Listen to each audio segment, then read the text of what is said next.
আচ্ছা, কখনো কি শুনেছেন যে জামাই বিয়ের দিন রাতে নিজের বউকেই হত্যা করে তার মাংস খেয়ে ফেলে? তাহলে সবাই প্রস্তুত হয়ে যান, কারণ আজকে আমি আপনাদেরকে এরকম একটি লোমহর্ষক ঘটনা শোনাতে যাচ্ছি।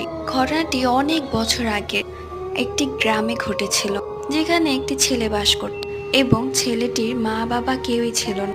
এই নিয়ে ছেলেটি মোটমাট 9টি বিয়ে করেছে।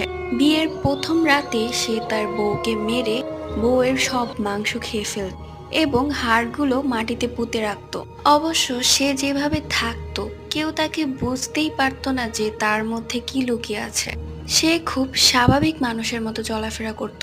কিন্তু হঠাৎই নতুন বউয়ের এরকম গায়েব হওয়ার বিষয়টা গ্রামবাসীদের মাঝে আসে। তারা এটা নিয়ে আলোচনা শুরু করে দেয়। প্রত্যেকবার ছেলেটি তাকে বলে বিয়ের পরের দিনই নাকি বউ পালিয়ে যায়। বাকি স্টোরিটা বলবো আমি সেকেন্ড পার্টে। So bye bye.